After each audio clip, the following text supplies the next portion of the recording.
Ready for my close-up? Good looking. Let me tell you, get more bookings. Oh, that'd be nice, giving me tips, tools and advice. Yeah, you're gonna get 'em, hun. You're gonna sit back, listen to Mark Simpson. Whoa, having a blast. Gonna get it on the Bruce Lee podcast. Bruce Lee like Bruce Lee, cause it's so hard and the T is loose leaf. Making up those rhymes, don't write it, just do it loosely. If you want my respect, you better put direct. Here are the words in the podcast, that's what comes next.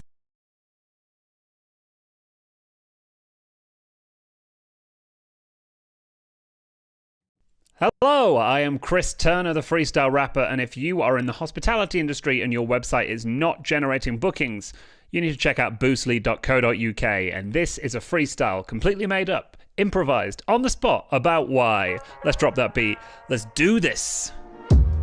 I never lie, I tell the truth, me. You gotta go and take a look at boostly.co.uk. Wanna get the guests to stay, but they're looking at your website and just move away. Well, this way, you get more heads on beds because they're gonna get on the website and guess like, yeah, I should put direct cause it looks so nice and I can inspect. Web design is the answer, that is what you need. Beat booking Airbnb succeed, and let me tell you what, to you from me, you know that Boostly got the money back guarantee. Yeah, you really need you when it comes to web design, they're the market leader.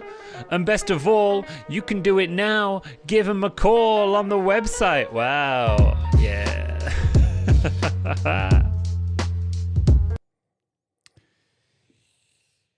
Good morning, good afternoon, good evening, and welcome to everybody. We've got Julie tuning in. I've just literally sent you a message, Julie. We've got Sandy over in Houston. We've got Laurie over in Nash Vegas. We've got Plaxi, Hadil, Mark tuning in all the way in Australia, which is phenomenal work. Nadine's over in Vegas. Lizzie, where is Lizzie Large today? From a glorious sunny Devon, sunning in the garden, no football till later anyway. We've got little Charlie at football later on.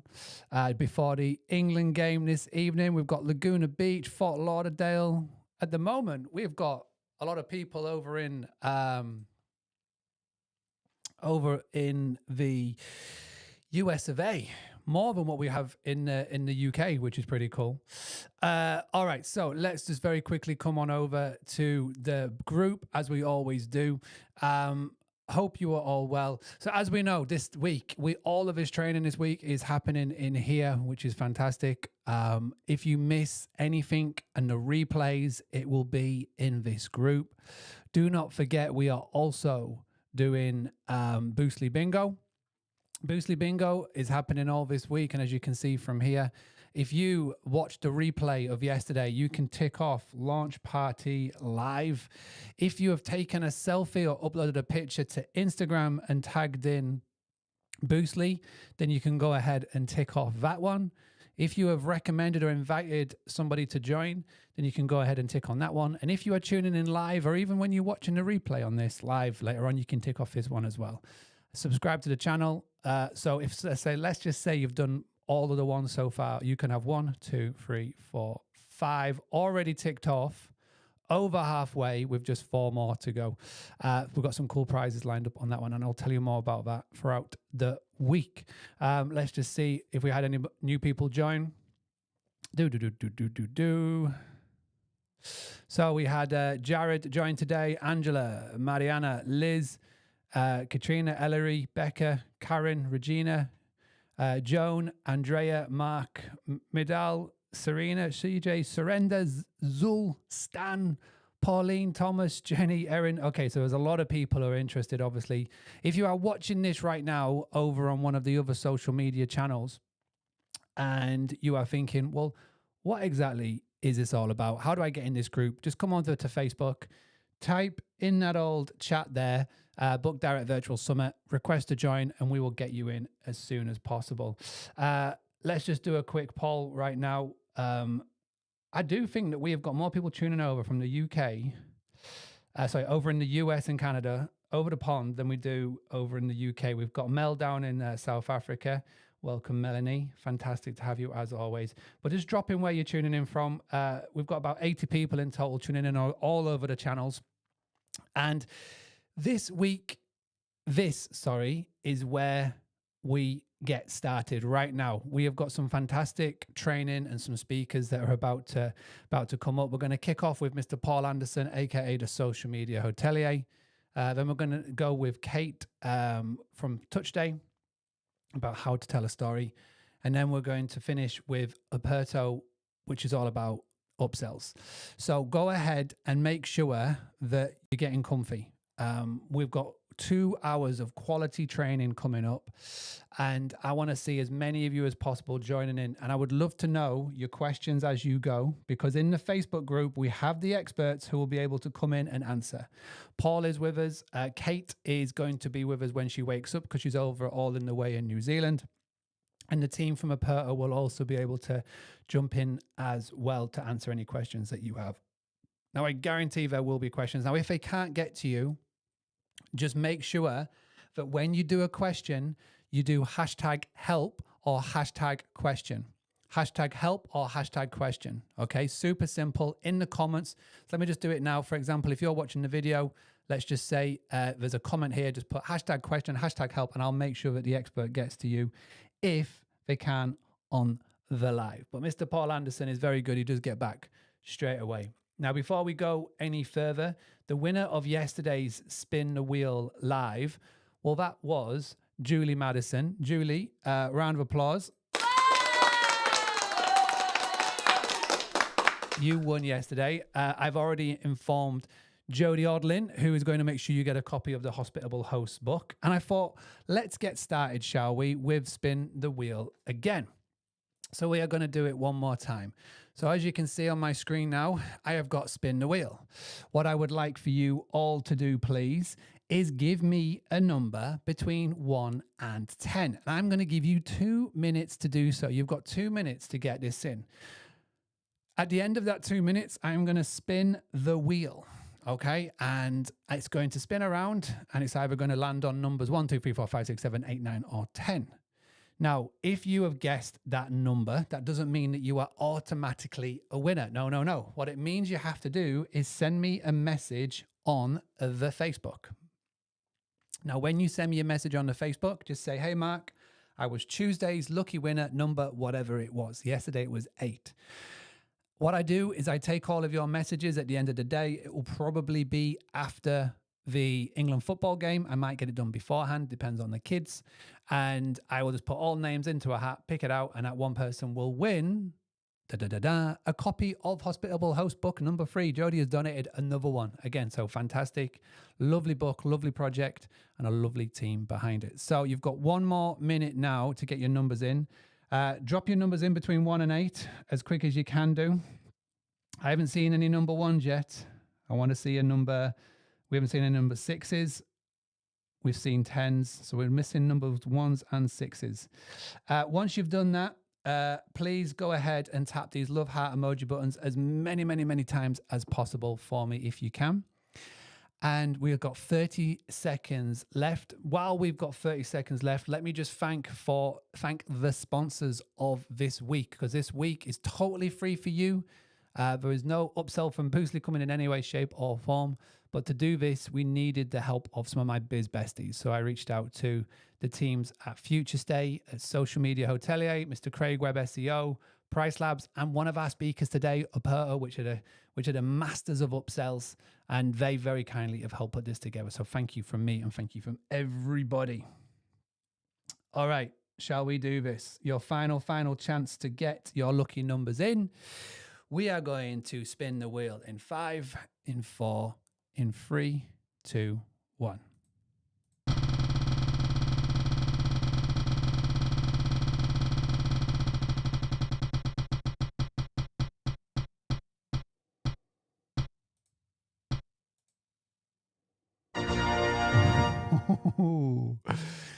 That lucky number is number 2. Okay, number 2 is that lucky old number there. Now, if you have got it, remember, it doesn't mean that you have automatically won. It just means that you get to send me a message on Facebook and just say, hey, Mark, I was lucky number 2. That's literally all you need to do. I will go ahead and take everybody that messages me, and then I will let you know later on today. Okay, shall we get started? we are going to have a lot of fun in these next couple of hours.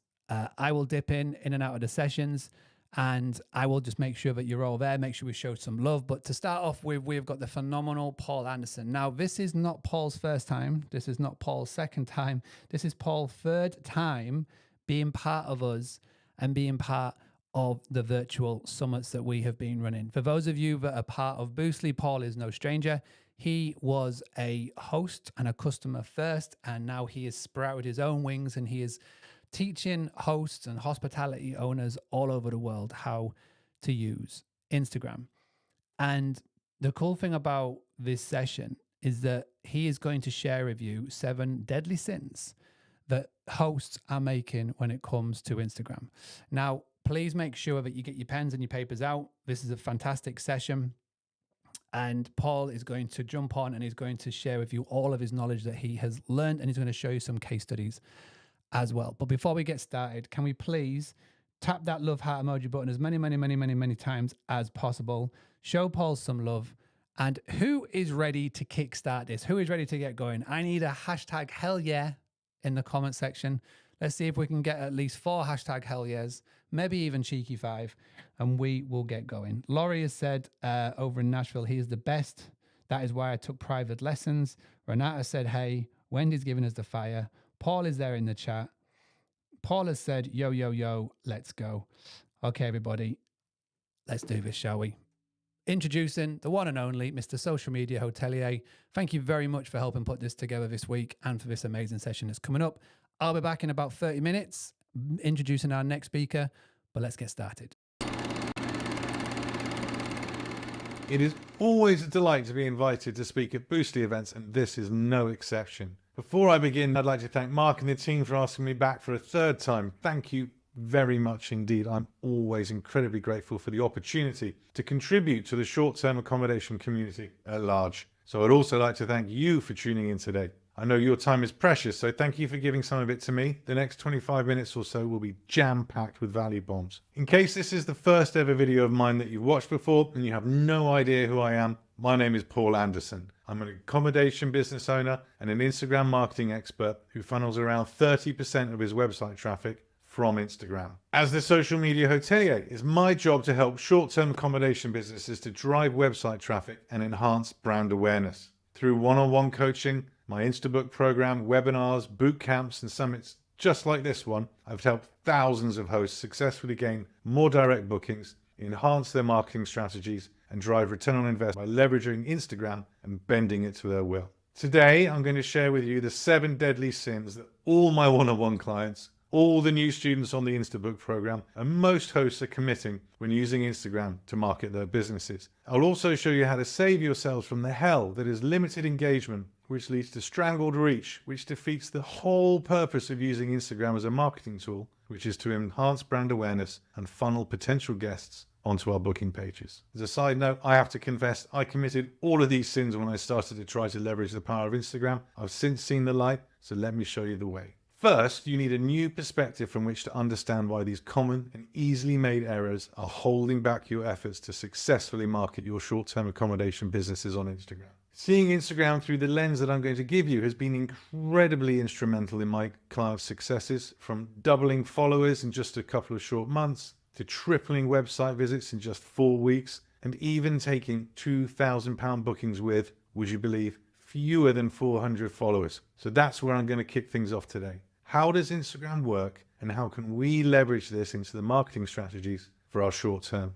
It's absolutely fundamental that you begin to reframe what you might think Instagram, and for that matter TikTok, Facebook, YouTube, Twitter, what they actually are. They are not social media platforms. Social media platforms no longer exist. Instagram is an advertising agency, pure and simple. And our relationship with it is purely transactional. Here's how it works. We create and publish content. Instagram then shows it to a few people. Some people may consume and engage with that content, so Instagram shows it to more people just like them. That bit is key. Instagram shows it to more people that are just like or similar to those who first engaged. These new viewers then engage with it, and Instagram shows it to yet more people until interest and engagement dries up and the algorithms stop putting it into people's feeds. This process is controlled by Instagram's algorithms. There are thousands of them. And the algorithm's sole purpose in life is to show content to accounts and people that will value it. This is to keep them on the platform for as long as possible.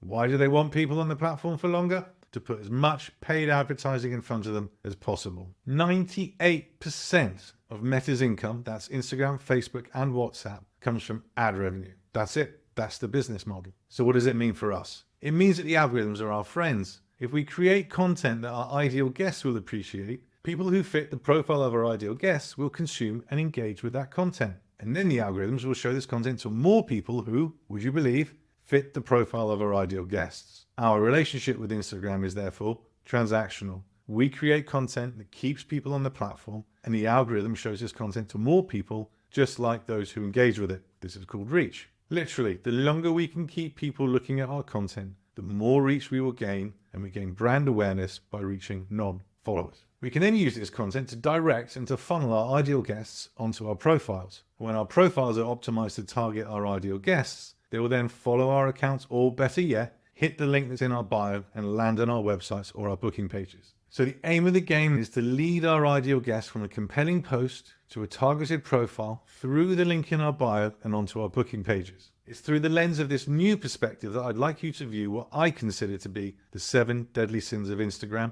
and to hear the confessions of a professional Instagram marketer. First up, using landscape images. Look, I get it. You invest in stunning pro photos for your accommodation business, they shine on your website, your listings rock, and they perform well on Facebook. So why aren't they delivering for you on Instagram? Because the overwhelming majority of people consume Instagram content on a cell phone. If you publish landscape shots, Instagram will crop them or add black bands top and bottom to fit them into a square. If you use square images, some of what's termed the screen real estate is left unused. Graphics on Instagram need to grab attention, and they need to stop the scroll. Images that are black banded are far from eye-catching, and they require the viewer to zoom in to see any detail. On home feeds, square images also allow for some of the next post in the scroll to be visible beneath yours. So what, I hear you ask? Well, brand awareness is about reaching people who don't yet know you exist, non-followers. If Instagram puts your square image post into the feed of a non-follower, it'll be surrounded by posts from accounts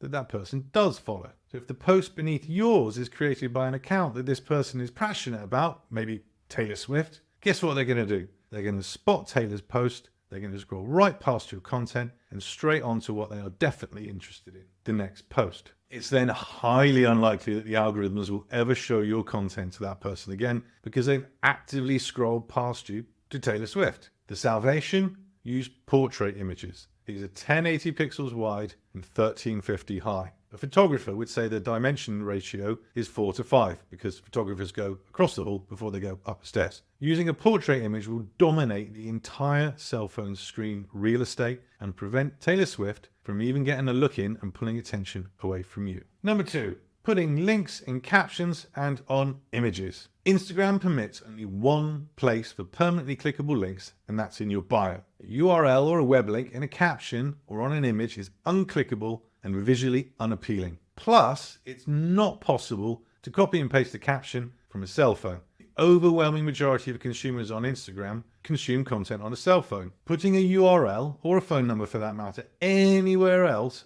other than in your profile's bio requires the viewer to take out a pencil and paper and transcribe it. https:/www.bit.ly/rl/123abc/throw a 6 to start. They then have to faithfully type that URL into a web browser somewhere else, not make any errors along the way, and only then have they arrived on your website. In this age of limited attention, take it from me, it ain't happening. This is a very easy sin to absolve yourselves from. Just don't do it. And those of you with VAs handling your Instagram, tell them not to do it on Instagram. They do it all the time. Tell them that it's fine on Facebook, but not Instagram. Number 3, profile pictures. Profile pictures are the very first thing that someone notices when they arrive on an Instagram profile. That's just a fact. The 3 to 8 seconds you have to create a first impression, yep, that's all you get these days. It starts with a profile picture. Also fact is that, for example, on an iPhone 14, they're just 1.7 centimeters in diameter. That's barely 2/3 of an inch across. and they can't be zoomed in. So the thing committed here is that more often than not, accommodation businesses are using a shot of the outside of a building, or a beautifully made bed, or a logo with a website address around it, established 1998, maybe with a phone number. Nobody is going to be able to see that level of detail, and neither will they be interested in doing so. So here's what you do instead. First, decide if you're comfortable being the face of your brand. After all, people buy from people, right? If you are, take a headshot from the shoulders up and head to pfpmaker.com. This is a free online resource that will remove the background of the photo and help you to brand that background. It's awesome, it's free, and I highly recommend it. If you're not comfortable doing that, convert your logo into an icon and use that. Here's an example of what I mean by turning a logo into an icon. So here's Google's logo, and here's the icon. Like them, you want to be eye-catching, instantly recognizable, and remove all the fluff, like your website's URL or the year you were founded, whatever that happens to be. Number 4, your name field. This is not so much a sin, this one, more a massive opportunity that is missed by so many businesses, and not just short-term accommodation businesses. The name field is the section of your profile in bold. It's just under your profile image and just above the bio that tells people who you host, how you host them, and what you want them to do next. When we register an account with Instagram, the platform automatically populates this field with the name you gave Instagram when you registered. More often than not, this is the name of our business. Sounds good, right?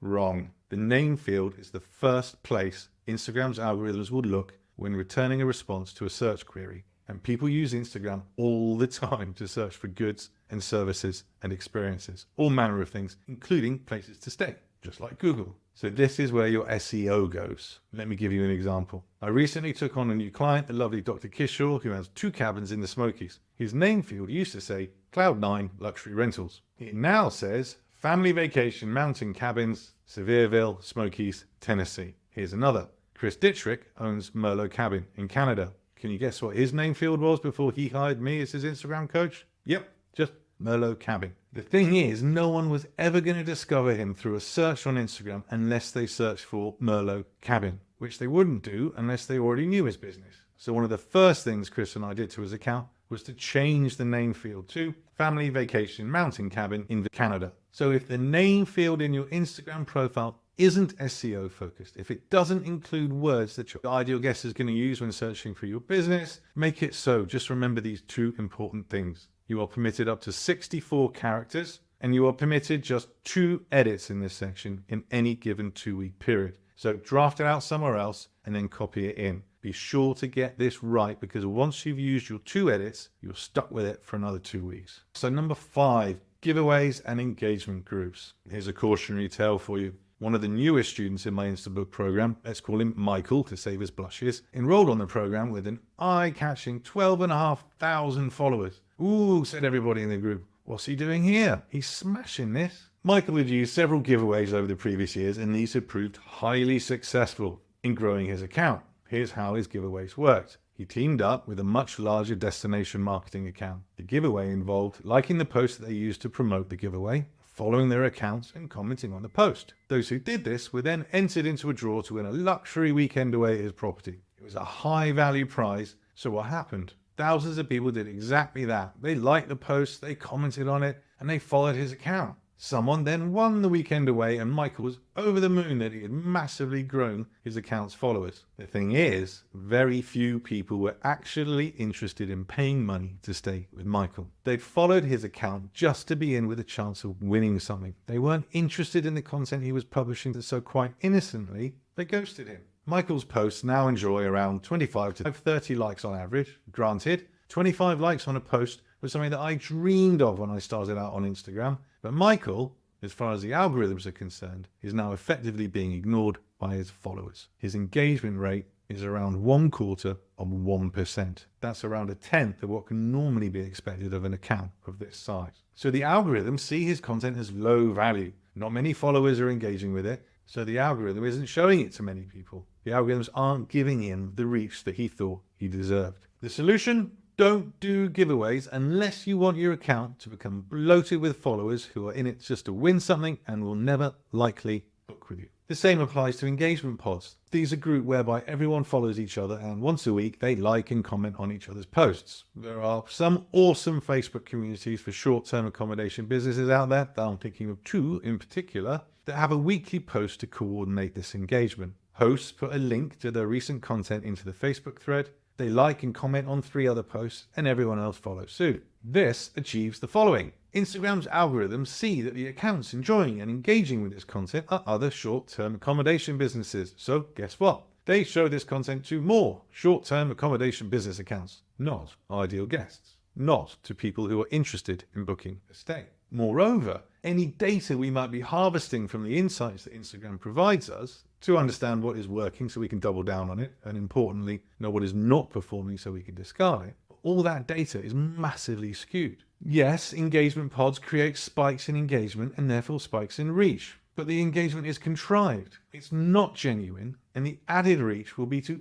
other accommodation businesses and not our next potential guests. So please don't waste your time with giveaways or engagement pods. Either or both will do nothing but long-term damage to the return on investment you get from your content marketing. And this brings me neatly on to deadly sin number 6. The belief that follower count is the ultimate goal of marketing our short-term accommodation businesses on Instagram. I totally understand why hosts are obsessed with how many followers they have. The more followers we have, then the more people are enjoying our content, right? After all, everything we see from the Instagram gurus is about growth. How to grow 5,000 followers in 3 easy months, all that. Gain followers with this simple hack. Let me tell you this. Followers are not greenbacks. They're great for the ego, but they ain't cash.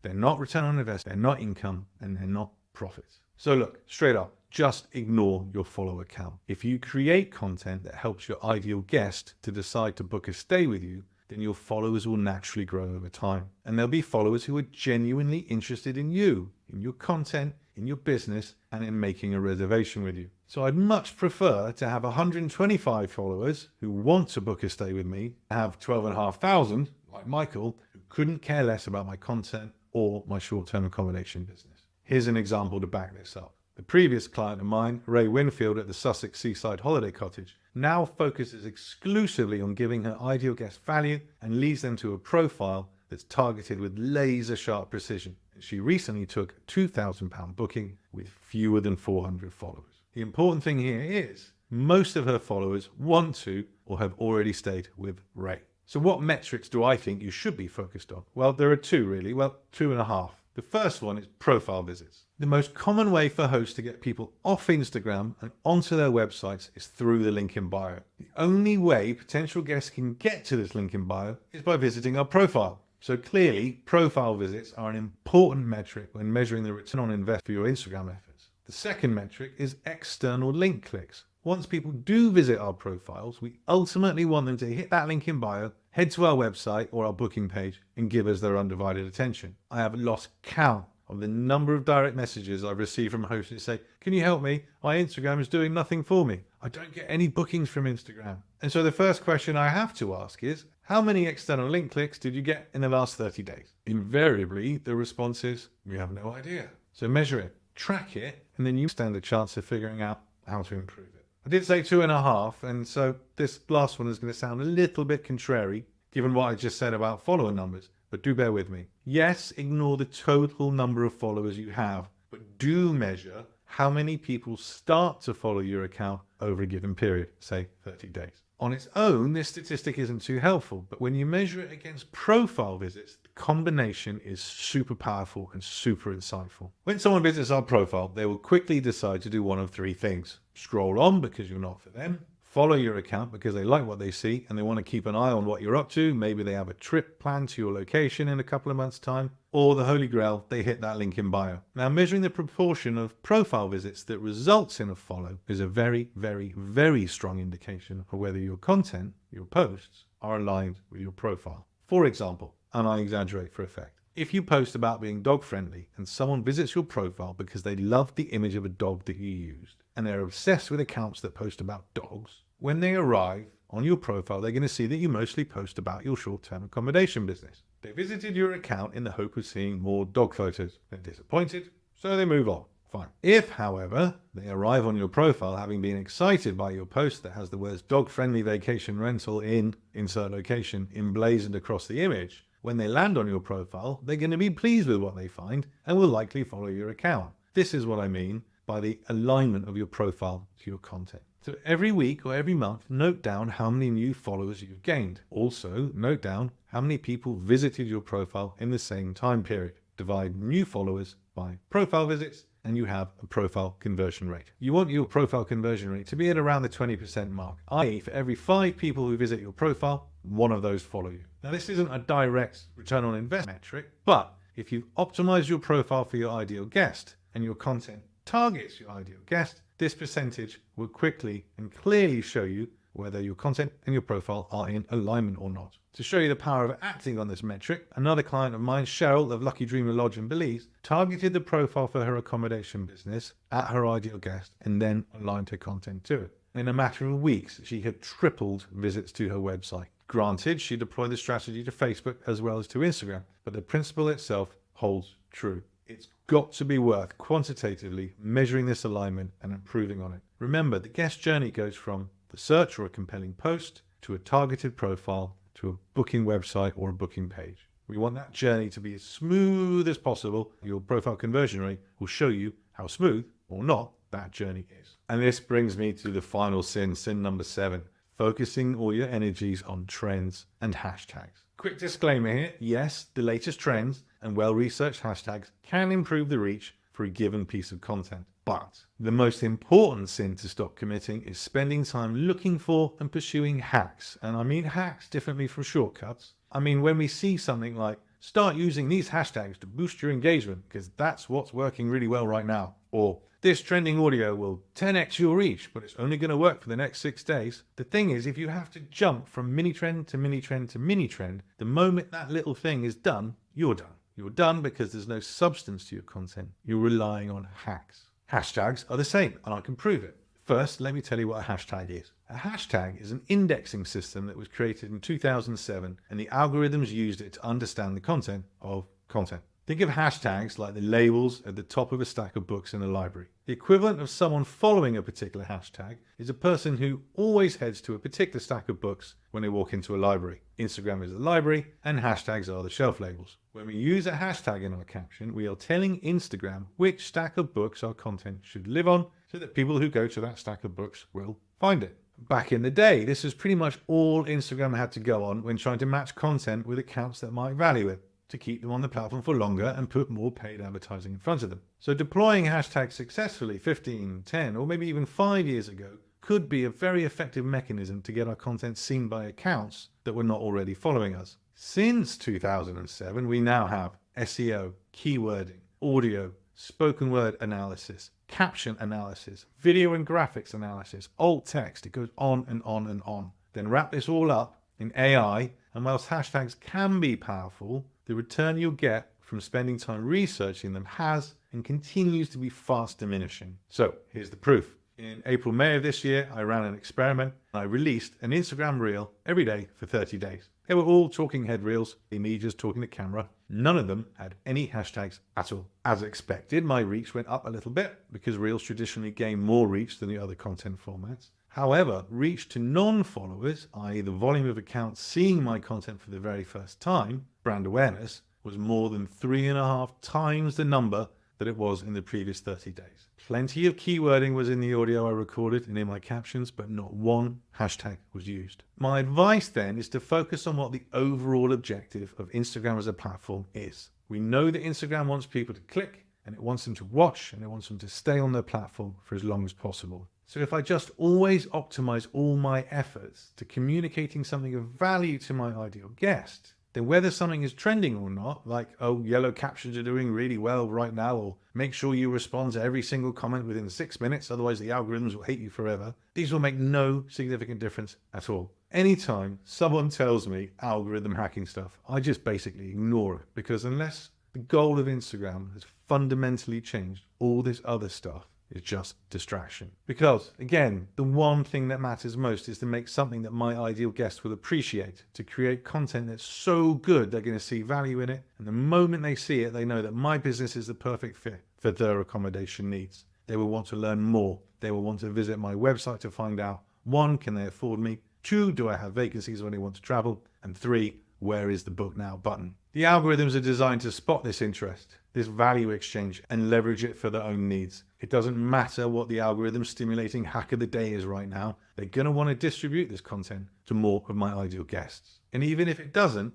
and this is real talk now, even if it doesn't spread like wildfire, the 50 people who did see it are supremely likely to be my ideal guest, and they will get the message that I want to give them, i.e. the message that my accommodation is perfect for them and that they are perfect for me. The return on your investment in content marketing on Instagram lies in giving your ideal guest value, by entertaining them, by informing them, by giving them something to aspire to. Without giving your ideal guest a reason to consume your content, it doesn't matter whether you use trending audio on your reel. It doesn't matter how many or how few hashtags you use. It doesn't matter whether your Instagram reels are 6 seconds or 60 seconds long, whatever. Time spent trying to identify and leverage hacks is an exercise in putting lipstick on a pig. If your content doesn't resonate with your ideal guest, they're not going to engage with it, and the algorithms will not show it to people who fit the profile of your ideal guest. So much time is wasted by hosts when we ask, will this post do well with the algorithm? Or what does the algorithm want from my content? Will the algorithm like and promote my content? So try asking this instead.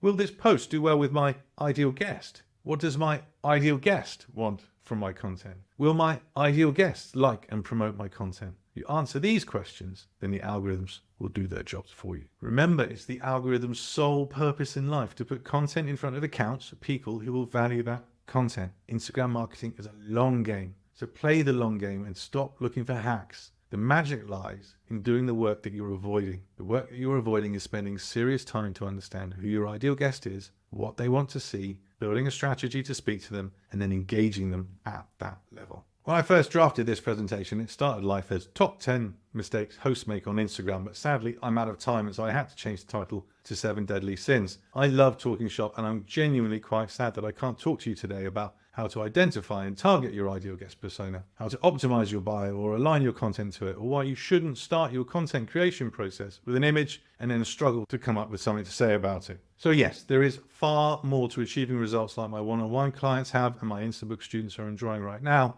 than just absolving yourself of these 7 sins. However, you're in luck. Earlier this year, I secured special permission from my one-on-one clients to pull back the curtain on our private coaching sessions. This has helped me to craft Instabook, comprehensive training program that not only shares the secrets of my one-on-one client successes, but also equips you with everything you need to replicate their results. This isn't just a course, this is a guide through proven strategies personalized for hosts to empower you to captivate your ideal guests and convert followers into bookings. Yes, this is my very, very short pitch, but don't go just yet. I'm about to offer you a 50% discount as well as extra goodies for those who take swift action. Full transparency and candid honesty is at the heart of everything that I do. So I want you to know that Instabook moved from its beta version to the full alpha last month. Not all the modules have been published yet. Production is steaming ahead at a rate of knots and all 12 modules will soon be released. I'm working hard to ensure that every piece of content, every strategy and every insight is not only relevant but revolutionary, offering you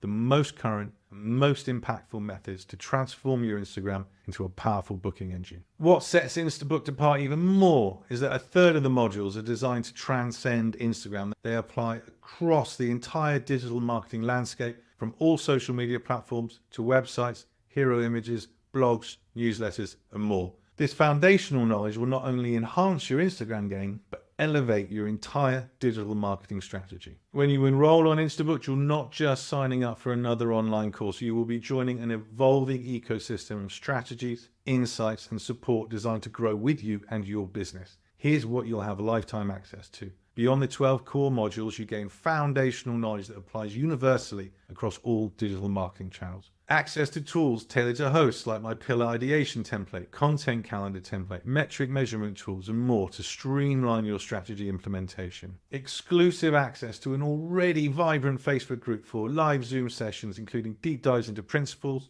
the latest Instagram updates, live profile audits, and Q&As. This group is a hub for accountability, sharing challenges, celebrating wins, and accessing additional resources as they become available. All of the video content is downloadable as audio files so you can learn on the go, and it's lifetime access. That's free lifetime access to all course updates and early bird opportunities for future courses, ensuring that Instabooked remains your indispensable guide to digital marketing. My one-on-one clients pay me over $2,000 for 10 hours of my time. The investment to join Instabooked is half of that, at $997, or for the Brits here, £797. Today, I'm offering an additional 50% discount. That's less than $500 to join for life. The last time I ran a promotion like this, by sunrise, over 20 hosts had signed up. It's absolutely awesome. The Instabook program works best for hosts who take action. I can't turn your Instagram efforts into a booking machine on my own. The results my clients have enjoyed come from them taking action under my guidance. So I will give a free bonus to the first 10 hosts who seize this 50% offer. Lifetime access to another 11 video lessons with over 3 hours of value-packed content from all the previous virtual summits and boot camps, including how to design your own social media manager with ChatGPT, creating content pillars, how to craft compelling posts, Instagram stories, Instagram reels, highlights for hosts. There's value added in there for you. Action taking is so important to success that I'll go one further. I'll also give away a free one-on-one consultation worth over $280 to the first 5 hosts who sign up after this video. I will personally audit your Instagram efforts to date on a live Zoom call and provide bespoke, tailored, actionable steps to swiftly raise your content marketing game. I'm only going to run this discount until the end of the month. It will automatically disappear at 23:59 hours, that's British Summer Time, on the 30th of June. So you have until Sunday night, not just to invest in your Instagram success, but to significantly expand your broader audience and elevate your digital marketing prowess. The next step then is to head over to thesocialmediahotelier.com Instabooked for hit and roll now button and use this coupon code, Boostly. So grab your 50% discount before it's too late. Beat the rush and you'll also gain access to a host of free bonus marketing resources. If you're really quick, you might even be able to look forward to a live one-on-one consultation with me. If you don't want to shift your marketing into another gear altogether by taking me up on this short-lived offer, that's fine. Either way, thank you very much for giving me some of your precious time. Thank you for listening. I've been Paul, the Social Media Hotelier, and I hope to see you again soon. Peace. Hey guys, my name's Lou and I'm the owner of Cotswolds Retreats. I'm a complete novice at Instagram. I just knew my business needed to be on the platform. Paul came recommended. I signed up to his course and I can genuinely say I am going from strength to strength. The pace is pitched perfectly. You're given ample time to go away and implement the tips and tricks. And there's also accountability through the live Facebook group as well, where you can ask questions in a safe space. So overall, best course I've signed up to, 10 out of 10.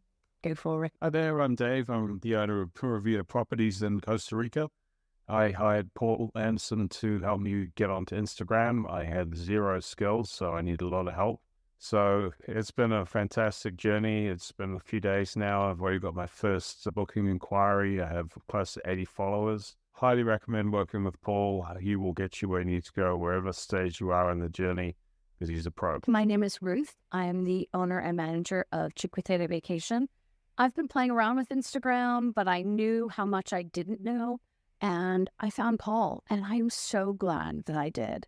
When I started working with Paul, I had about 1,000 followers. Now I'm almost at 3,000 followers. I had had no direct bookings. I didn't even have requests.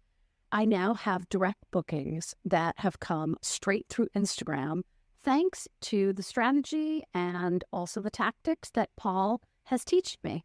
So if you are serious about your vacation rental business, and if you're serious about using Instagram as a marketing channel, which is free, you should definitely get in touch with Paul. He will help you no matter what your goals are. And he's a really nice guy, and I'm having so much fun playing around with Instagram. Paul and the Social Media Hotelier is worth it. I can't say enough about him. He gives you tons and tons of hints and tips and resources for everything that will help you in all your social media outlets, not just Instagram. So with that right there was just worth it.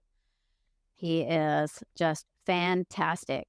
We have received some inquiries from potential guests straight from Instagram. Any way you look at it, he has increased our Facebook followers, our website, we've got more hits on our website.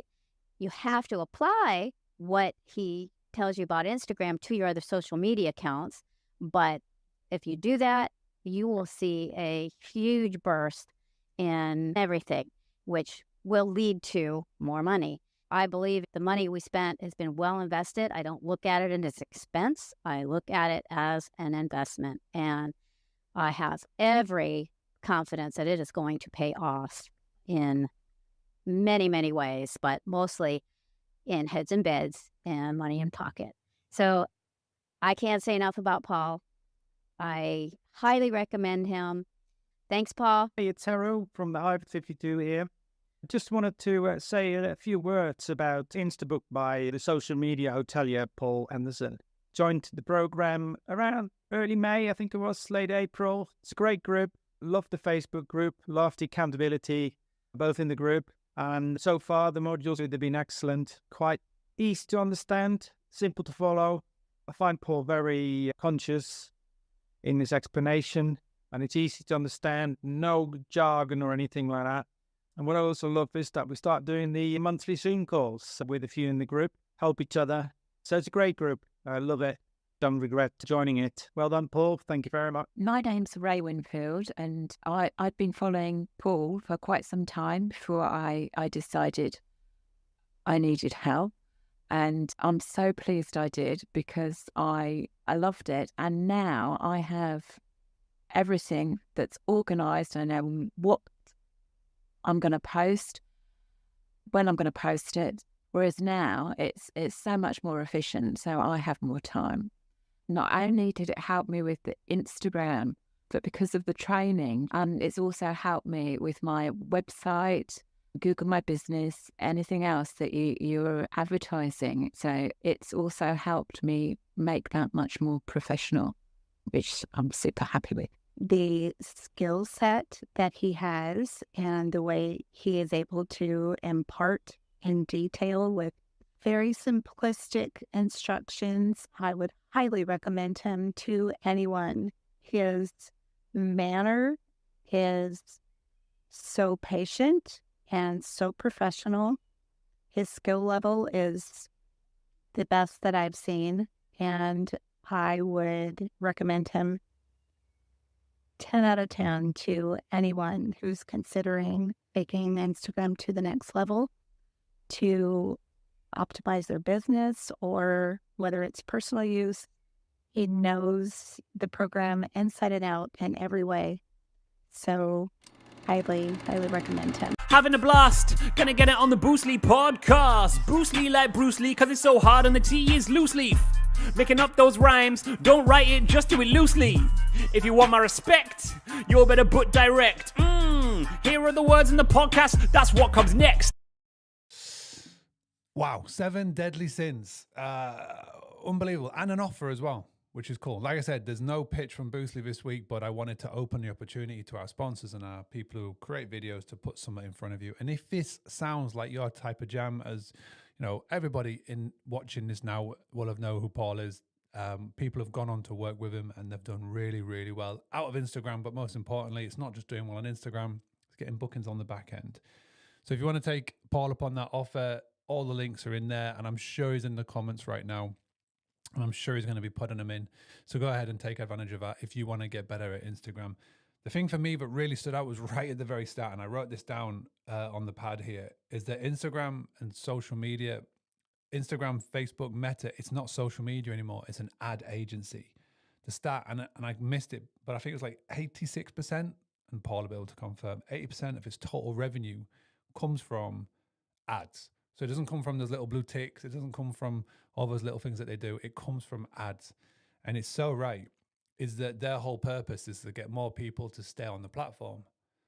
And if you're not producing content that will make it stickable, then why should they put you on there? Which is so true. So 7 deadly sins, fantastic session. Can we all please show Paul some love right now in the chat? And again, I'm sure you will find out more about the offer as the week goes on. But if you want to take advantage of it, be the early bird, go for it. Like I say, Boostly this week is an absolute no pitch zone from us, but I do want to open up the opportunity to our friends who are coming in to do these free sessions for you, to put something in front of you. And if you like it, go ahead and sign up to it. All right, now moving swiftly on. 2 months ago, could have been even last month. Wow, it's been a long time. But a month ago, I was in Barcelona and I attended a Touch Day event. And this Touch Day event, they love to do fringe events. So the fringe event is to go around the main event, which was the Scale Rentals Week. And they hired out this cool little cinema right in the middle of Barcelona. And on that day, they were doing these little workshops. And one of the sessions was from Kate. Now, Kate is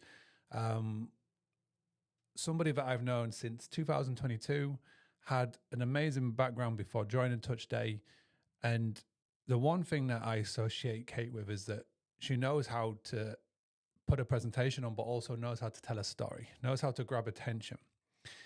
And the talk that she did in Barcelona, it really struck a nerve with me the whole week. And again, that 5 days on, the thing I messaged her saying, the one thing that I took from this whole week was your talk about how to grab the attention, how to keep the attention, and how to put the hook at the end, right? Or of a click to action at the end. And I said, pretty please, could you put this together and could you put it in the Book Diary Virtual Summit? Could you record it and I can put it onto here? And she was like, absolutely. So the next video you're going to see is that. It's storytelling 101 at its finest, but most importantly, it's actionable. So you can take it and you can give it a go and you can combine it with Paul's video that he's just done. And you can start to have some really compelling social media content that you can put out by the end of today. I'm just throwing it out there as a little challenge. So before you go posting, watch this video, come in at the other end and let us know your feedback as you go. So can we please give Paul a big round of applause, show him some love, and let's welcome the amazing Kate from Touch Day. Hello, everybody. Thank you for having me today and for joining this session. I am Kate Stinchcombe-Gillis. I'm the CMO for Touch Day Digital Guidebooks. I'm a communications consultant for hospitality businesses, and I'm a part-time host. But I'm here today to talk to you about communicating with guests to tell better stories so that they will love you more. Now, you don't really need me to tell you that stories are being told everywhere. And perhaps you don't need me to tell you that whenever you say anything as a business, that you are also telling a story. That whatever you say is adding to the perception of the outside world of you and your business. Now, these icons, you'll be familiar with many. You'll see Facebook, YouTube, Instagram, LinkedIn, TikTok, WhatsApp, email, radio, websites and newspapers. That is just a handful of the places that your business could possibly be telling stories or having stories told about it today. And the point here is that you tell the best stories when you control the story. The moment you lose control of that story, it's in the hands of whoever wants to tell it. So take control of the stories that you tell. And that's in the marketing that you do and in how you communicate with your customers. And remembering that today, pretty much everything you do is out in the public domain. So be safe and sensible in what you say and share. Be respectful always, but also just tell a good damn yarn and get people engaged with what you do. Because when you tell better stories, you're going to generate greater awareness around your business. You're going to create a sense of intrigue. You're going to drive more action. And that action could be signing up to your newsletter. It could be encouraging people to click through to your website. It could be actually driving people to click your inquiry button or your book now button. It means when you tell stories that you're continuing to sow the seed about staying with you. You can't tell one story and think that somebody's going to instantly book your place these days. It doesn't work like that. I'm not sure it ever did, but it definitely doesn't work like that now. So continuing the storytelling also helps you convert more bookings.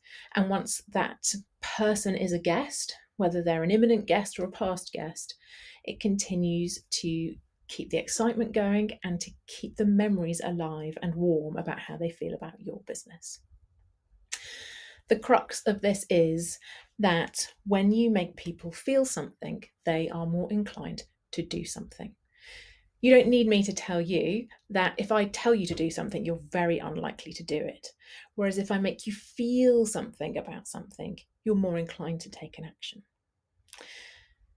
So that's my pitch in terms of why it's important to tell good stories and how valuable good storytelling can be to your business, and how communicating humanly, personably, respectfully is always going to land you on the positive side of guest relations. But let's talk about who we're talking to and where we're talking to them and what action we want people to take as a result of your stories. So the audience, who is your audience? Is that some mass sphere of people who you potentially want to come and stay at your place? Or do you very sensibly have a guest persona, a guest avatar, as perhaps Mark refers to it, and you really know who your ideal customer is? If you do, that's the perfect place to start, because then you'll know the kinds of things that they want to hear about, the kinds of things that are going to sway them to stay with you or take notice of what you have to offer, and you'll be able to talk to them in a language that they understand. Now, the channel that you choose to talk to them in. Now, this could be, if we're talking about a pre-guest experience, this is a marketing exercise, then you could have a listing on an OTA. You could have your own direct booking website. You might have social media channels. You might have a newsletter. All of these things will form part of your brand communications. And, in the textbook world, then you'd have a brand communication strategy, but we don't all work in a textbook world, and textbooks change. So think about this as recognizing who your ideal customer is and knowing where they hang out online and what it is you want to say to them in each of those places. As a marketer, we call those places channels: website, social media channels, listings, and emails, and so on and so forth. So you know who you're trying to reach, you know where they're hanging out and where you're trying to reach them. You've probably now got an idea of the kinds of stories you want to tell. We'll get onto how you tell them in a minute. And then as a result of seeing your stories or stories over time, you need to have an idea of what action you want them to take. So let's have a look at that in more detail. Audience. They could be an inquirer. They could be someone who's newly booked. They could be an imminent guest, which is anybody, by the way, between having booked and their arrival date. That's a big void of time with some people. They could be a current guest, which means they could have just arrived. They could be mid-stay, or they could be about to leave. They could be a previous guest, which also has a spectrum. They could have just left. They could have left a week ago. They could have stayed with you last year. This is not to make audience complex, but it's to make you think about a guest as more than just somebody who stays in your place. Because when you think about them like that, and you think about putting yourself in their shoes, you'll think about the different things to say to them and how to say those things to them. And you'll build up a picture of the kind of storytelling you can do and the kind of information and communication you can share at different stages in the journey. And then you can start to think about how you create that content, potentially how you automate that information sharing, and ultimately how you get those people coming back to you time and time again. Channel, we touched on a few of these. There's an extra couple in here. Lots of people are using WhatsApp these days for communicating with customers, and also using text as another layer of reaching people. Now, again, we'd said it before, top of the funnel, if you marketing speak, top of the funnel, people who have never heard of you before and you're trying to reach them, then you're more likely to find them through the OTAs, the listing sites, through your own website, through perhaps you'll find them in Facebook groups, or perhaps you'll find them at your local networking group. These are all places where you need to be telling great stories about your business. And that great storytelling shouldn't stop because of the journey and the very many different types of stages of the audience that we've just covered. Now, the action is quite often where, as hosts, I think we get lost. We get caught up in information sharing rather than the action we want the person to take with the information we're providing them. So before you tell a story, before you share some information with a guest, be really, really clear about what outcome you want as a result of it. Is it that you want them to buy? Is it that you just want them to read? Do you want them to watch? Do you need them to tell you that they've read and understood? Are you encouraging them to share it onwards with the rest of their guest group? Or do you need them to actually take an action?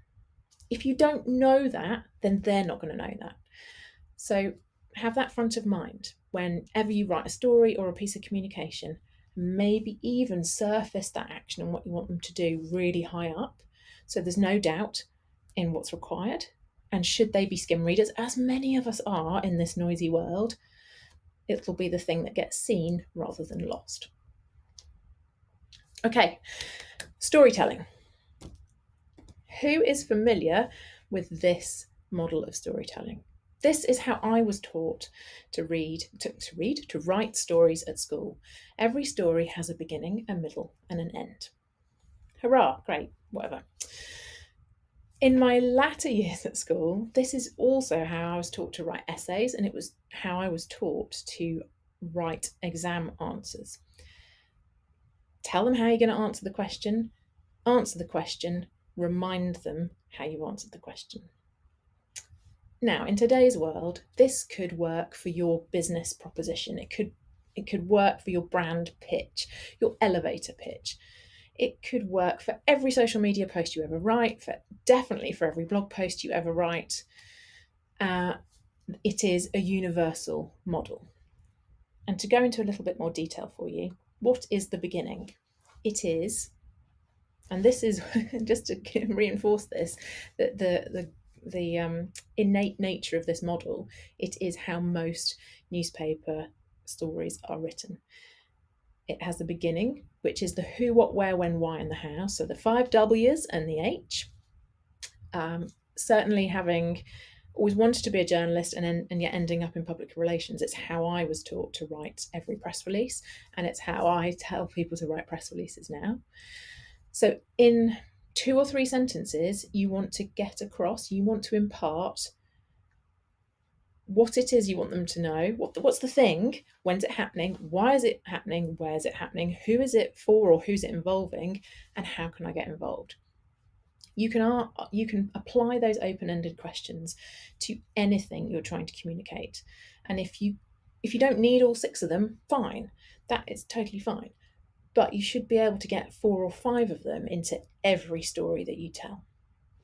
The middle, talked about that slightly, it's the details that flesh out the story. In an essay concept, it's the 5 things that help you answer the question, but you've gone into detail. In a newspaper story, it's exactly on what street this event happened, or it's what the extent of the event was and what it meant for attendees. Not every story you tell needs to have a huge middle section. Certainly not a social media post, but a blog post, this would be the bulk of the content. An email communication would ideally be as light as possible because people don't have acres of time to sit and digest email content. They just want the snappy bits, the bullet points, if you like. And the end is just that summary again. It's the nice to have, but it's not crucial. So again, if you're providing a short communication or a punchy communication, you don't necessarily need this if your opening sentence or 2 has been sufficiently succinct in summarising what it is you need them to know. Now, I'm going to show you that you can flip this model to put it in a bit of context for you. Same beginning, middle, end structure. We're still incorporating a similar amount of information. We're just telling the story in a slightly different way. And to demonstrate this model, or these models, because they're quite similar, I'm just going to read you an excerpt from a story. This is a story of a 5-year sojourn that I and my family made on a Greek island of Corfu. It was originally intended to be a mildly nostalgic account of the natural history of the island, but I made a grave mistake by introducing my family into the book in the first few pages. Having got themselves on paper, they then proceeded to establish themselves and invite various friends to share the chapters. It was only with the greatest difficulty and by exercising considerable cunning that I managed to retain a few pages here and there which I could devote exclusively to animals. Now that is an excerpt from My Family and Other Animals by Gerald Durrell. A book I really didn't enjoy as a child, but I have enjoyed reading to my own children, and as an adult I find it quite funny. But that particular excerpt is a brilliant example of these two models. It presents a situation, it excites, a story about somebody's 5-year stay in Corfu. I mean, I quite fancy that myself. It creates a complication, or it creates a disturbance in the middle, and it resolves and reassures us at the end, because he managed, after all, to wedge in some stories about animals, not just about his family. So in 100, 150 words perhaps, it has covered both of these models actually. And the situation model on the left, you can replace the word situation with character. So he is presenting a situation. This is, the story of their life on Corfu. It could have been a story about his family. He could have said, this is about a story about me and my family's life on Corfu. It's interchangeable whether you present the people first or the situation first. Whether you choose to add in a complication or whether you choose to create a disturbance, entirely up to you. Whether you provide a resolution or whether you provide assurance is also entirely up to you. These are really common storytelling models. They're used by people in our industry all the time to show their ideal customer, their audience, that they know they're talking to them and to draw them in. So for operators who offer family villa holidays, then the family or the children are always up front, because immediately the audiences recognises themselves. In marketing terms, we have a phrase, it's called people like me. Now, if I see people like me in marketing, copy, content, or advertising, I'm more likely to respond to it than if I don't. So that's the concept that's at play there. The complication is about you understanding what you as an organisation, as a business, as a brand, offer to the guest, which overcomes their complication. So can the person, the guest, see themselves in the situation or the characters that you've presented in your story? Can the guest see their complication, the issues that disturb them, that worry them about going on holiday? Can they see those in the stories that you're telling? Do they like the assurance, the resolution that your story provides to them and when you put it all together, can they see themselves? Do they recognize their issues? Do they like the idea of your solution?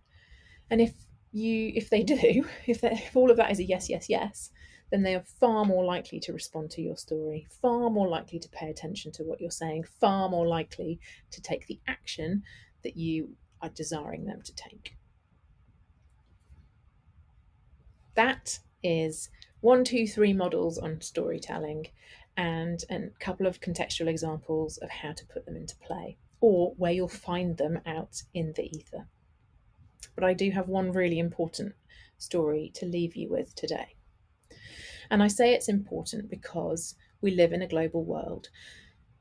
And that's not me talking jargon. That is me recognising that we travel internationally and we live in multicultural places now. And whilst a huge proportion of the world speaks English, we also have our own dialects, we have our own colloquialisms, but we don't all recognise each other's or understand each other's. So as much as it's important to have your own brand voice, your own tone of voice, your own personality in what you say and how you say it and how you communicate with people, it's really important to recognise when you too are using jargon, internal speak, colloquialisms that are very specific to where you are in the world, or words that are dialectal, so only used where you are in the world. And this is really important for communication, because if you don't recognise that your customer doesn't speak your language, then they're not going to be able to take the actions that you would need them to do. So I will just leave you with this.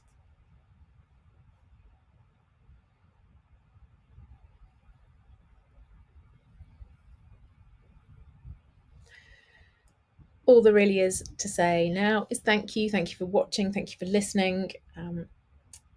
TouchStay is a tool that is designed to help you communicate better with your customers. It is the replacement for the paper binder in your houses, cottages, villas, but it is also so much more than a PDF or Canva replacement, than an email replacement. You can do messaging, you can do upsells, you can scale it really easily and quickly if you're a large operator. And I encourage you to go and find out more at touchstay.com. If you'd like to keep in touch with me, you'll find me on LinkedIn with that really, really long name. I'm fairly easy to find, and Mark can always point you in my direction if you need a hand. Thanks again. Have a great day. This is a freestyle. I'm going off the dome. Ready for my close-up? Good looking. Let me tell you, get more bookings. Oh, that'd be nice, giving me tips, tools and advice. Yeah, you're gonna get them, hon. You're gonna sit back, listen to Mark Simpson. Whoa, having a blast. Gonna get it on the Boostly podcast. Boostly like Bruce Lee, cause it's so hard and the T is loose leaf. Making up those rhymes, don't write it, just do it loosely. If you want my respect, you better put direct. Here are the words in the podcast, that's what comes next. Thank you very much, Kate, for that. Kate with the very long name. If you can all please show Kate some love in the comments, love heart emojis, all the good things that we do here. Hopefully she is online with us. I know it's very early where she lives in the world over in New Zealand, but thank you very much for doing that. The thing that struck me was right at the very end is the jargon talk. And I am as culprit as this as anybody. Very Yorkshire accent. I do have my jargon words. When I go and speak in America, I get up on stage and I say all these things, and I know the room is half laughing along or following along, but there's definitely words that they miss out. And I joke about, I turn it into a joke. I say, listen, the organizers have very kindly offered to put subtitles or captions on my talk at the end of this. But it's so true. You got to be able to, check yourself and check the words that you're using. This is why tools like ChatGPT, like AI and all those cool things are very good at helping you not speak with jargon. And again, stories are everything. Stories sell. Beginning, middle, end. Follow that framework. Take a screenshot of Kate's slide way back at the start and follow that structure as you go on. I know I do now since listening to it a month ago. I always look at the beginning, the middle, and the end. And I use that framework with the prompts that she gave, and it has definitely helped my writing. I know it has. I can see it in the quality of the content that I personally put out, and hopefully we'll be able to see it in yours as well. So again, thank you very much, Paul. Thank you very much, Kate. Fantastic. TouchStay are doing so much more now. Ever since Barcelona, since I saw them, it seems like every week there's a new integration, there's a new tool. They can connect straight up now. Doors can get unlocked with it. It is a tool that's only getting better and better and better. So go and check them out. Big friends here at Boostly. Thank you very much. All right, now let's move swiftly on to our final speaker of the day. And the company that are going to get up and speak are one of the companies that are responsible for this event happening. So these events aren't free, believe it or not. They take a lot of time, money, and effort to put together this whole week. And so I have to go out into the world of my little black book and I go, who would like to be part of it? And I've known the team at Aperto for a few years now. CEO Steve Davies, I've met, many, many years. We spent a week or a few days in a castle together at the start of this year in a little retreat, which was fantastic. Loved it. And after that, I said, listen, I'm going to do a summit at the end of June. Would you like to be part of it? Would you like Aperto to be part of it? And I said, what I want as part of it, if you are going to do it, is I need a video and I want education and I want someone to talk about upsells. And so they are the king of upsells or the queen of upsells. Do go and check them out, OPERTO. And we've got a video now. And this video, around about 30 minutes long, is packed with absolute gold on the power of upsells. And I've been saying this for a while, that there's only so much revenue you can bring in from the traditional stay, right? You've only got a certain amount of heads on beds that you can fill. You only got a certain amount of properties. You are capped. And particularly now with so many people being in this industry, and your local area might be absolutely full. So you can't top out on those ADRs, those average daily rates anymore. It's not 2021, right? So you've got to figure out in your business, how do you bring in multiple revenue streams? Okay. And it can't just be around the stay. Like my goal when I work with hosts is the money that they get for their stay, that's going to be the lowest revenue driver in their business. So how do you bring in more revenue? And upsells is a major part of that. So this is why I wanted to finish off Tuesday, close out the first day strong with the team at Aperto. So please make sure you pay attention, get your pens, get your notes ready for what is going to be a quality session. Before we do go any further, can you please just thank everybody for tuning in today? Can you give yourself pats on the backs? Hashtag live if you're with me. If you're on the replay, hashtag replay. After this, I'll come back on. I'll say goodbye to you. And then I'll let you know what's going to be coming up tomorrow in Wednesday's session. So let's kick on with Aperto. And I'll be back at the end and we'll showcase what's happening tomorrow. All right. Welcome, everyone. Great to have you with us. I hope you've been enjoying the other Boostly sessions today. We are very excited to be part of the summit. And we're going to kick off with a great session here, talking all about how to maximize your revenue using upsells. I am Axel. I have been with Aperto for about 6 years. And learned a lot in that time. I currently work as Director of Solutions Engineering, which means that I look at tech stacks all day, every day, and figure out how they're going to work to maximize your operations and your revenue, which is really fun. So we're going to talk about the second half of that today. We're going to talk about the revenue and how to make sure you get the most out of every single reservation. Let's dig in. All right, a quick agenda for today. We're going to talk about what upsells are and why they're important. We're going to talk about some strategies to think about as you're coming up with your what you want to do with upsells. We're going to talk a little bit about how guest data plays into it, and then go through some really practical steps of implementation, best practices that we've learned over the years, as well as how to measure success, of course. And then we'll finish out with a little bit of Q&A. All right. So first, what are upsells and why are they important? They're important because we're all here trying to get as much revenue as we can. Getting new properties is hard. It's a lot of work, get new owners on board. But if you can maximize the amount of dollars you can get for each property that you already have, for each reservation you're already getting, then that is an easy shortcut to improving your bottom line. That's rather important. It can also be really beneficial to guest experience. People get to personalize their stay. It can also be really beneficial to your listings because you get to add really unique features to your listings to stand out in the crowd. So there's some really important ways that upsells play in, and we'll talk more about that as we go through today. What are upsells? Upsells is any additional service that you are able to offer to your guests that you are hopefully able to charge for. You could provide some free ones too, but generally it is something where you are driving additional dollars to the business. We actually split, internally we split upsells into 3 categories to make it more digestible what we're talking about. The first one is what we call in-house offerings. So anything that you as a business decide to offer and fulfill yourselves would be an in-house offering.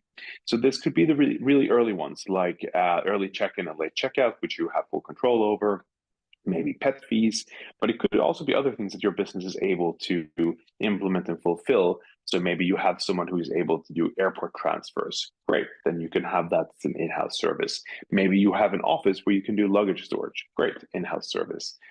Maybe you have a summer intern who is able to put together beautiful welcome baskets, or maybe someone is just really great at making charcuterie boards and you want to offer that. Anything that you personally take charge of offering and fulfilling is in-house. You take the full margin that is available on that service or product. Now, second category is local partnerships. That's where you form partnerships with other people in the community to offer their services on their behalf, basically. So this could be a bike rental shop around the corner. It could be the fishing charter guy. It could be a walking tour. It could be a private chef. It could be the golf cart rental company, whatever it is that you're not personally doing, but that you are introducing the service to others.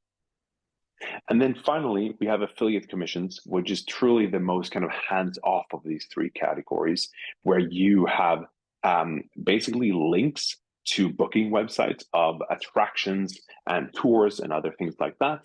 There's a handful of websites like this, like Viator or Get Your Guide, Mount, a bunch of them that basically, whenever someone goes from your link and books something, you get a little bit of a kickback from that.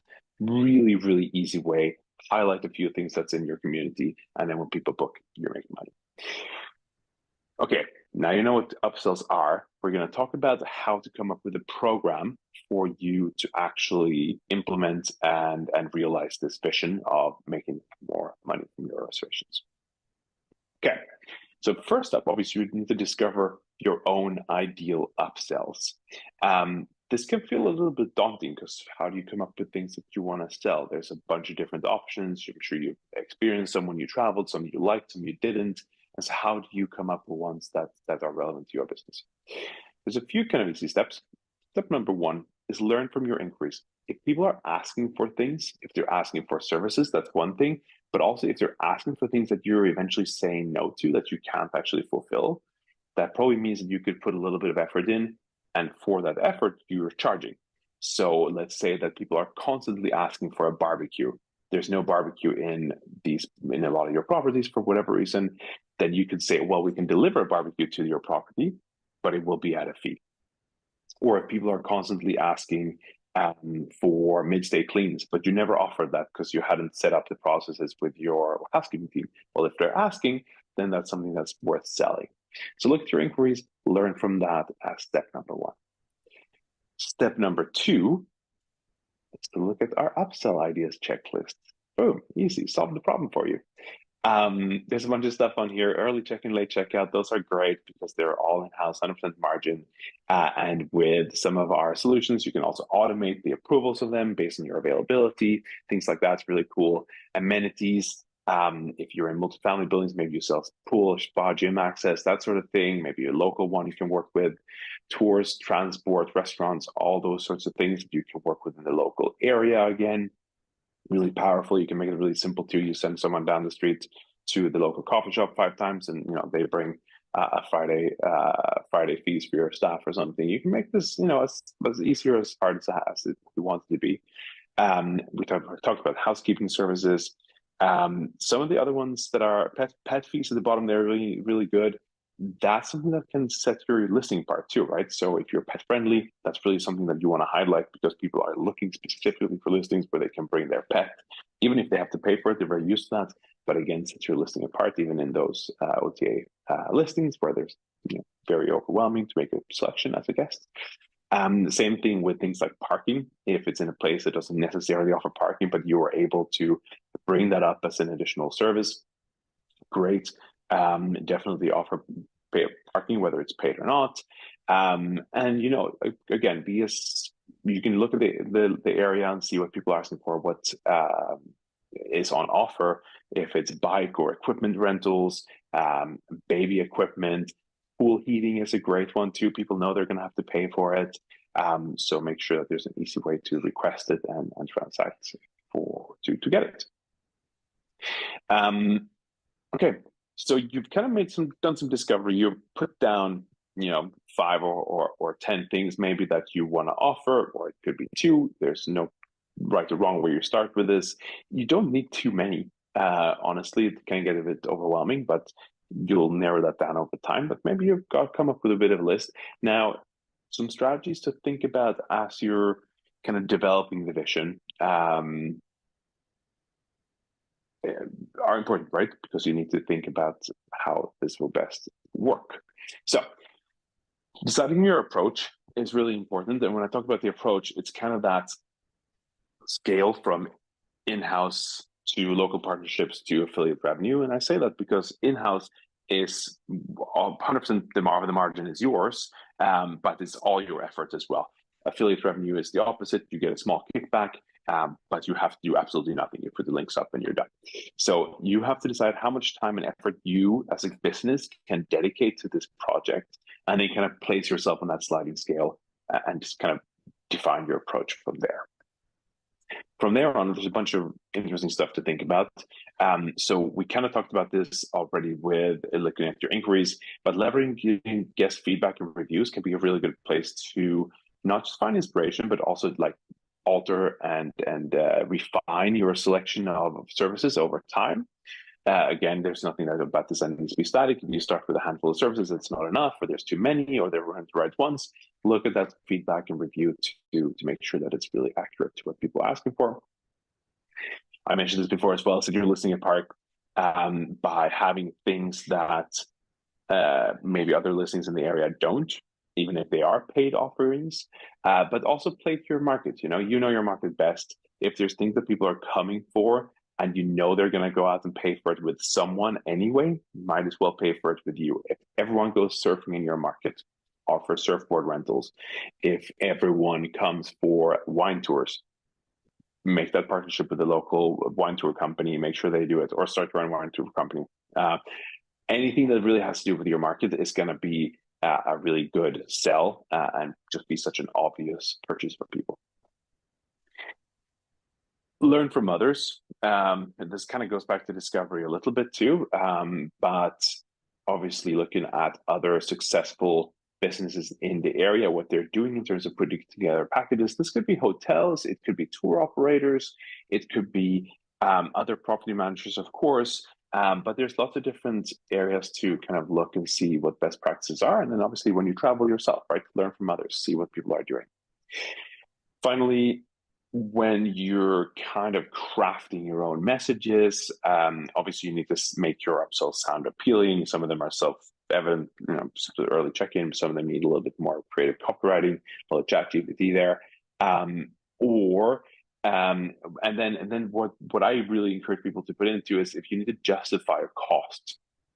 So if someone is saying, "Oh, is there a crib in the property?" and the answer is no, well, you can deliver one, but if you're delivering it, then it would be for a fee. If it's already in the property, that's a little bit hard to justify, but you're setting it up, you're delivering linens for it, I think that justifies the cost. Same thing with the barbecue we talked about before, or really anything. Even if it's an early check-in and you say, "Oh, well, why are you charging for this? Your property was empty anyway." Well, no, the housekeeping team actually needs to work way harder to make this happen. I mean, we pay them a bit of a bonus to make the property ready in time for you to check in early. So justifying costs can just make people a lot more amenable to make that purchase when they're reading through the description. Other things to consider here, seasonality. So obviously, again, you know your market best, but if there is a considerable seasonal aspect to it, then consider adjusting your upsells after that as well. So if you are doing ski equipment rentals, maybe don't list them in the summer, switch it to mountain bikes. Anything really along those lines can just help make it feel more relevant and making sure that the ones that pop up right on top are ones that people want to purchase at the time, and it doesn't get kind of distracting and feel like you don't know your own guests. Strategically timed offers. We're getting a little bit more into the kind of technology side here, but one really powerful thing in getting people to accept and purchase upsells is making sure that they see them at the right time. Because if you make a booking and you get a long email with a bunch of stuff that talks about all the options that they have available to them, it's nothing to say that people are ready to make a purchase at that point. We have seen people who start making reservations and booking your upsells, things like that, that they are less likely to cancel, which is a great little side effect. But really, more of the upsells are purchased closer to check-in time. So it's really beneficial to have messages that go out to the guests, encouraging them with specific items at those specific times of the booking journey. This could also be during the stay, right? It doesn't have to be before the stay. If they are doing a really long stay, maybe you want to put in a little note that mid-stay cleans are available. Or if they are coming up on checkout and there is a late checkout available, maybe that serves a message, or even a shoulder night if there's a gap night that you want to fill. That might deserve a message. Or if you just notice that people are really spontaneous about their surfboard bookings, then maybe that is something that you send out on the first day after they've checked in. Or if you have a rainy day, maybe send out the message about your rainy day activities. Anything really that you can do to get the right offer in front of the people at the right time. Final point here is kind of a little bit to do with that. But how are you going to do that? Well, hopefully use technology. We are a technology company, so we're a little bit biased, but all this stuff is a whole lot easier to do if you are using technology and using it right. So we're going to look at that a little bit more throughout the implementation discussion here later. But things like a mobile app where you can easily see the selection of things that you can purchase, maybe even purchase it in app, and don't have to kind of call people and ask for availability and put up obstacles for people to actually get what they want. All right. One other thing that's worth mentioning, especially because we're here on the Book Direct Summit with Boostly, and we're all about getting those direct bookings, is if you have the right tools in place for this, you're not only getting upsell revenue, you're actually also collecting guest data, not only on things like preferences, but you're collecting contact details, right? So if you have contact details, what does that mean? That means your database is expanding. That means that your book direct options are expanding from things like newsletters. We'll learn all about it in the other sessions. But this is a really powerful tool. If you have a good incentive for people to join your guest journey programs, such as upsells and personalizations, then you're also going to get their data. So unmask all your guests' emails, phone numbers, and if they are allowing you to add into the database, and make sure that you're getting that direct booking next time. So you can almost consider direct booking as kind of the fourth category of upsells, but that's a bit of a wide definition. Apologies if you disagree, but definitely a really powerful addition to this side of the topic. Okay, talked a lot about why upsells are so great, in my opinion, in our company's opinion, but we're going to do a quick little case study just to show why you should hang on for the second half of this presentation. So we're going to look at a customer in the US. They've been using DAC, our guest experience tool, since 2022, and they kind of went for a fairly kind of set it and forget it approach, not too many things to fulfill within their program, but they are all in-house. And so I'm going to show you their actual numbers, and we'll kind of walk through this slide real quick here. So there's 88 units here that's offering upsells. Over the past couple of years, there's been 2,400 reservations, give or take, and 1,000 of those add purchases, upsell purchases, which is a really good conversion rate. They made about 87,000 during this period, about a year and a half that we're talking about. And the average purchase amount was about $90, which is really quite in line with our averages across the board. And then if you break that down on a per reservation basis, it's about $37. Not bad. Really good if you're thinking about it on an RI perspective as well, looking at it per monthly. And then below that, you actually have a list of the top performing upsells. So pet fee, number one, that was actually the strategy. That's why we have the dog there in the photo. They went for a strategy of offering pet-friendly rentals as a really high-value item, made sure that their cleaning team was equipped to do that, charged for every single pet's stay, and that's netted them over $52,000, which is huge, and again, has gone probably to improve their listing quality as well. They're keeping 100% of the margin there, a little bit of extra work cleaning the property, but not as much as what the difference is in price here and revenue. So really, really good addition to their bottom line. The other ones you're seeing here They're all in the same category. Early check-in, late checkout, early access, bag drop, basically a check-in, is making up the balance of what they're earning here, which is really indicative of our wider results as well. We see this across DAC, across Operto, that early check-in, late checkout are kind of the easiest wins as it comes to upsells. We also have a tool internally. If you are an Operto customer, you will see that it has the ability to automatically approve an early check-in or late checkout if there's a gap of 24 hours before or after the stay. So you don't even have to think about, oh, am I able to offer this or not, which is really cool. So that's the rest of this, and has led to some pretty powerful results. I said across the board, we have some stats as well. This gives a little bit more flavor to that. We have learned that 78% of upsells are sold pre-arrival. So to that messaging point, making sure that people have the right offers at the right time. A lot of it happens pre-arrival, not all of it. But because early check-in, for example, is such a big seller, it's really important to highlight pre-arrival that is available. And then people get excited about their stays and they start booking other things, right? Again, that $90 charge per upsell is a great result. And we talked about early check-in, late checkout being the most popular ones. Now, $90 per upsell, it's not per month, it's per upsell, but not everyone is going to buy an upsell. So let's think about how we get there.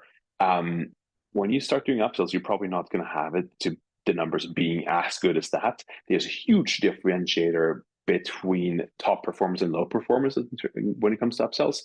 So you want to obviously be in the top performing category, and there's a bit of work to get there. When you launch one of your couple of upsells and they haven't been optimized, you haven't taken that feedback into place yet and thought about how you can make things better, then you're probably going to have some lesser results, and then you'll work on it over time.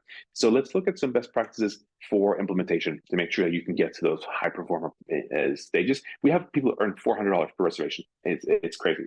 So you can get there, but you have to put in a bit of work. That work entails what you're seeing on the screen now. So you want to think about the tools that you have at your disposal to put into place some or most of the following. The showcase is kind of the channel of where you're actually showing off the upsells. So in our situation, we have the DAC guest app or guest web app.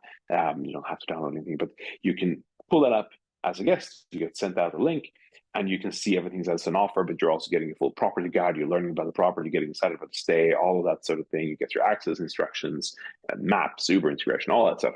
But you're also seeing your upsells right there. Super easy. You might want to send this out if you're starting up. If you don't have a tech solution yet, maybe you just want to send it out through an email or a text message, or maybe you have like a website where you could just list them out.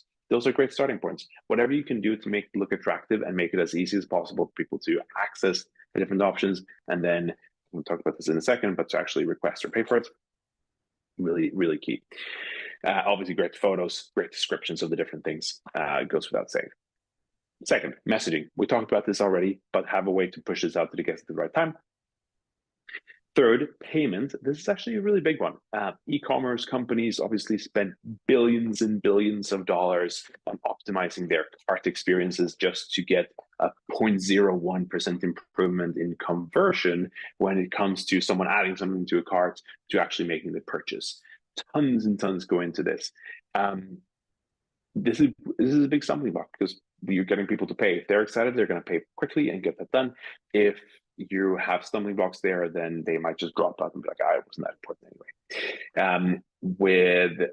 With Operto, we have an in-app payment where you click if you want something, it pops up, and you can even do Apple Pay straight from there, or you can type in your credit card, it holds it there for the rest of the stay if you want to do that.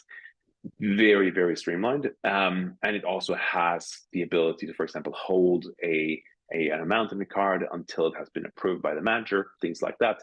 Very, very easy to manage. But if you are doing this in other systems, just think about, is it worth splitting out the experience to somewhere else, to a different payment processor? Does that get really complicated? Or would it be worth paying for a tool that will just make it a bit easier for the guests, primarily just to make sure that conversion is really high? We have industry-leading conversion by far. which you saw on the slide before, that so many of the reservations actually buy things because it's easy to pay. For some things that might not make sense, though, sometimes you just might want to pay in person. So think about that too. How are you tracking when you're handing over a lead? Basically, someone who wants something. If the fishing charter guy is going to take payment in person, or the walking tour guy is going to take payment in person, or the private chef takes payment with Venmo or whatever it is, how will you track that you actually refer them to them? And how will you make sure that they are paying you your commission back? Or will you take that payment and pay them out? Depends on the strategy of the payments, but something to think about. Linking out is the other option here where maybe it is something completely separate, like a bike rental company, and they have their own booking system. Probably makes sense to link out to them, and then either you track how many people you send through like a UTM parameter or something, or you just have more of an informal agreement on like kind of a quid pro quo kind of thing between you. But definitely important to think about. Okay, approvals and notifications. Lots of upsells require you to check if it's going to be possible to fulfill or not. So will you need to see if there's availability for the early check-in? Will you need to check if you have the welcome basket in stock? Will you need to check if all the surfboards are rented out already? Anything along those lines might require kind of an approval and notification system. So you have to think about how is a request going to get to the right person to check if it's real and possible, and then approve it in a timely fashion so that the guest knows they're going to get it. This is really important. It needs to be fast, right? So if you have some form of request system like we do, great. If you don't, you're probably going to have to find some really effective way of tracking this and notifying the right people. Might be different people, right, making approvals and being notified when something has been approved. Might be two different people out there. And they might be different for each different upsell that you have. Really important to think about. So if it's late, early check-in, maybe the housekeeping team is approving it and obviously fulfilling it. But in other situations, maybe you have the guest relations team is approving something, and another team, the airport transfer guy, is the one fulfilling it. So very important to think about the flows there, basically the automated flows that you set up. Fulfillment. This is just doing the thing that you've sold. Maybe the most important thing of all of this, but it really depends on the item. Have a really effective way of making sure that it's being taken care of. Next, incentives. This is quite interesting because you kind of plan this out and you're like, oh, I'm gonna make all this money. But at times you may actually need to incentivize people to do the thing. So if you are doing upsells, get the rest of the company excited about it too. Get your guest relations team excited to push your upsells. Get your housekeeping team excited to drive for that early check-in. Kick it a little bit, give it back to them. Give something to the people who are there to make sure that these things actually happen. Would be my suggestion. Also tends to improve employee satisfaction, keep people on board, all that sort of stuff, and just gives people a goal to drive for. If rev share. So if you are, again, this kind of goes back to those external vendors. If you are sharing revenues, if you're taking payment and paying someone out, or if someone else is taking payment and paying you a commission, just think about how it happens so it doesn't get contentious. Okay, that was lots of stuff. Basically, what I'm saying is get creative, think about all the different options that you have, and bring them together in a way that it gets organized, and that you're not kind of running around all the time trying to just figure out what was sold and what you need to do. Okay, I promise this is the last really thick slide here, but measuring success is also important. You want to know if this was actually worth doing. So some quick ones here to go through. KPIs, dollars generated, that's obvious. You want to do that over time, see it go up, hopefully. Review scores also should be going up. If you're getting a more personalized stay, you're optimizing those listings. That should be great. Conversion, again, this is a good way of thinking about how advanced of a tool do I want versus just like sending out an email list of things and they can answer over email and then you go and pay cash, basically. This conversion is super important to keep an eye on. Has different methods of you doing it over time. Number of automated approvals. This is kind of like, what's the strain, right? On working on having people approving things in a timely manner? Can you make things more automated? Can you make your processes set up to ensure that all those upsells are always okay, that you don't have to worry about it? So try to push up on those automated approvals. Same thing on effort. How much fulfillment strain are you putting on your team? Is this crazy stuff they're spending hours and hours on actually making happen? Then maybe this stuff isn't worth it. But maybe there's some lower hanging fruit in terms of upsells that you can use instead. Margin is a huge one that people don't talk too much about in the industry. But if you're just making a few bucks off of a welcome basket, it's probably not worth it, right? So really consider margin quite holistically, not just what are you paying in payment processing fees, or how much commission are you getting from the vendor that you're working with if they're paying a commission, but compared to the effort that you took in to having it happen, was it worth it? To really think about that. And then because we are here with Boostly, direct booking ratio or the increase in direct bookings. If your strategy is really effective at collecting guest details as well as providing that great guest experience, we want to see those direct bookings go up. All right, so to wrap up, we talked all about upsells, all about maximizing revenue, and hopefully doing that in an organized way that's great for the guest and doesn't put too much additional strain on you and your team. We like to say that there's an upsell for everyone that kind of goes for both on the guest side, but also for the operator, because you can place yourself on that sliding scale. Where am I? Do I want to do everything and earn the full amount? Through all the way to those affiliate revenue links where you're doing nothing and still earning a little bit. So you can go, and then from there, you can obviously go try to test it, the simple ones, or you can get really creative with offering really inspired things, maybe at higher rates, and really play around with it over time, right? And then we talked about this better guest experience. People are going to love it if they have a really personalized stay. It can really make your listing stand out, and it can also drive to great reviews on social media and going viral and all these sorts of things. And then ultimately, if you have happy guests and they have provided their details to you, you can probably get them to come back as well. So that's upsells. Come and chat with us if you want to learn more. We talk about this all day, every day. As you can tell, we get excited about it. And we have some really, really great implementations that are really easy. And things like apps and stuff that are pre-populated with really cool stuff. Thanks so much to Boostly and Mark for having us. And scan the QR code to chat with myself or one of the specialists in the team here. And we look forward to hearing from you in the near future. Enjoy the rest of the chat sessions, and thank you for listening. Can we all show Axel and the team at Aperto some love in the comments below? I was just making some notes here and I got some stats. So 78% of pre-arrival sold. That's massive. So 78% of people they sold before they arrive. And you think about it, right? You've booked your stay. All right, you're getting ready, and if you can have upsells put in front of you that will just take away the stress and the pain point of having to do all these things, then you're going to do it. And I think about a vacation that we recently went on, and we were arriving on Sunday, and we were arriving after 4 o'clock. Now, where we were going to on a Sunday, no supermarkets are open, so we were staying in a rental north of the island. And there was no food. And, people in our party had dietary requirements, couldn't have, gluten, etc.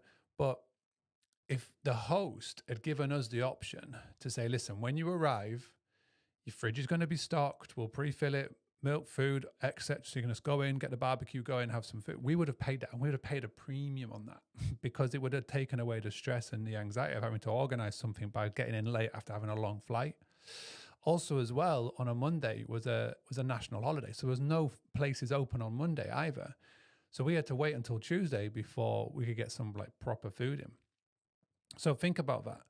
Think about what you can do, what you can provide. And Axel demonstrated perfectly about what is beneficial to do an upsell. And the most common ones, early and late checkout.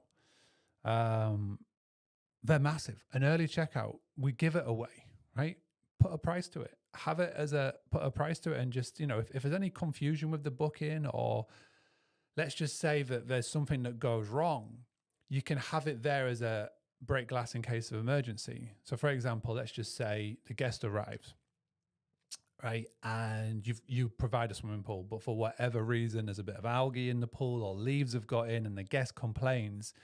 You fix it, you deal with it and just say, listen. And if it gets a bit angsty, or they go, oh, I'm really tempted to, go and fume about this online, you can go, listen, really apologize. What I'm going to do for you, I'm going to give you a late checkout, no cost. So you've got that as the glass to break in case of emergency. And talking about early and late checkout, those are the most common upsell things to offer. And the average upsell, I saw that as $96, right? $96 is the average upsell. So that's not per stay, that's per the upsell. So I did a bit of maths. Let's just say you've got one property, and let's just say you have 50 bookings in a year. Now, ideally, you're going to have more than 50, but quick maths. If you did everybody that booked of those 50, if you sold that upsell at 96, that's $4,800, £4,800 at the end of the year, right? So you may be thinking $96, is it worth it? Over a year, that's $4,800. If you've got two properties and you do 50 bookings, that's $9,600. It compounds, it grows and it scales. 3 properties, $28,000. So it is definitely worth it to do. Definitely worth it to bring in. And Aperto are one of the best at doing this in the industry. If you couldn't scan the QR code in time, it's operto.com. Go over, go say hi, go say that you came to us from here. Actually, there's a better link. Let me get that better link for you because they gave me this better link. Boostly.co.uk/Operto. So boostly.co.uk/Operto. They'll sort you out with a special offer. Do go ahead and say thank you and show Axel some love in the chat. Right, that is the end of Tuesday. That is the end of day 1. We are back tomorrow with more fun games and prizes, more spin the wheels and all that good stuff. Let me share my screen. What do we got here? Now, before I go, this is, of course, your bingo card. Okay, so we are looking to give away some big prizes at the end of the week. But to do so, you've got to join in, take part, and play the Boostly Bingo. So if you attended the launch, you can tick that off live. If you've taken a picture and uploaded a selfie to Instagram and tagged in boostly.co.uk, has to be this week, tick that off. You can still recommend somebody to join this week. So all you need to do is invite them in the group, send them over, tick that off. So you've attended today's session. Now it can be live or on the replay. I'm going to let you get away with replays. I'm going to let you get away with replays for the launch because I know for some people around the world, they just can't tune in at this time. That's absolutely cool. Take that off. You attend tomorrow, Thursday, the wrap up. Go and subscribe to the YouTube, and I'm going to have a post survey to fill in at the end of the week. You do that, you tick all these off. You need a full house. Email me, and then you could be in with a chance to win a massive Boostly prizes that I will let you know as we go out throughout the week. Now, let me just see if I can get this to the right one. Here's the schedule for tomorrow, Wednesday, the 26th of June. So we're packed. 4 sessions in tomorrow. We're going to start sharp at 5 p.m. UK with the fantastic Ger Jones, Craig Webb, Phil Kennard, Matt Medros. We're going to talk about all the things here. Okay, so it's a big session. If you thought today was good, just wait until Wednesday's kicks in. So make sure you're with us sharp. Set your alarms, set all your notifications. We'll be back. Before we go today, can you please just again show some love to all of the speakers that have been with us? If you're live or on the replay, please do go check out Paul. Go check out what he's doing with the Social Media Hotelier. Touch Day, thank you again. Kate with the long name. And obviously Aperto. Boostly.co.uk/Aperto. Go show our sponsors some love right there. And again, Paul's special offer that he has. Right. We will be back tomorrow. Those of you that are about to go and watch the England game, I'll be watching. Let me go and get this finished, go crack up a minute of beer, and I'll go ahead and watch that. So we'll be back tomorrow. Thank you very much for tuning in.